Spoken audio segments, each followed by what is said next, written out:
বন্ধুরা, যখন আরজু সবার সামনে তাকে চড় মারলো, তারপরে আঙ্কেল দেখুন তো আরজু কিভাবে আমার স্বামীকে সবার সামনে চড় মারলো।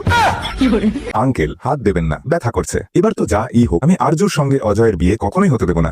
আরে আরে এখানে কি চলছে? আরজু, তুমি কি পুরো পাগল হয়ে গেছো? তুমি জানো না কার গায়ে তুমি হাত তুলেছো?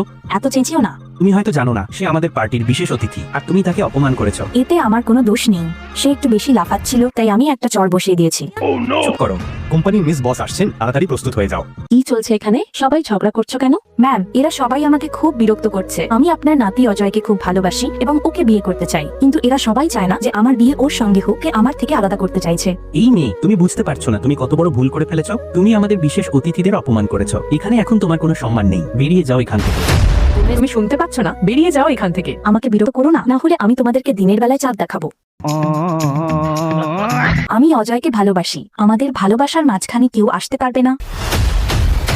কিন্তু অজয় কখনোই তোমার মতো মেয়েকে বিয়ে করবে না। তুমি তো দেখতে সুন্দরও নও, পুরো একটা ডাইনির মতো লাগো। হ্যাঁ প্রিয়া, আমি তোমার চোখে ডাইনি, কারণ তুমি আমার প্রতি ঈর্ষান্বিত। আরে এই আরজু তো দারুণ মেয়ে রে। আরজু, তুই এখনো এখানে কি করছিস? অজয় কখনোই তোমার সঙ্গে বিয়ে করবে না। চল বেরিয়ে যাই এখান থেকে।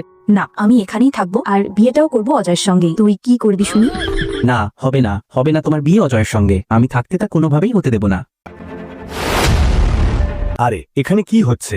সবাই মিলে এই নিরীহ মেয়েটাকে কেন সবাই এত বিরক্ত করছে? তোমরা সবাই কি পাগল হয়ে গেছো? শালা এবার এই আবার কোথায় থেকে চলে আসলো? এরপর আমার অজয় সবকিছু বুঝে ফেলে। আমি কতটা কষ্টে আছি তা সে ঠিকই টের পায়। হাই আরজু, কেমন আছো? তুমি এত ভয় পেয়ে গেছো কেন? সব ঠিক আছে তো? বন্ধুরা, আজ প্রথমবার আমি অজয়কে এত কাছ থেকে দেখলাম। আমার অজয় সত্যি অসম্ভব হ্যান্ডসাম। এত ভালোবাসি ওকে, আমি কিভাবে ওকে মন থেকে মুছে ফেলি? কি হয়েছে অজয়? কিছু না দাদিমা, আমি শুধু ভাবছি সবাই মিলে আরজুকে কেন এত বিরক্ত করছে।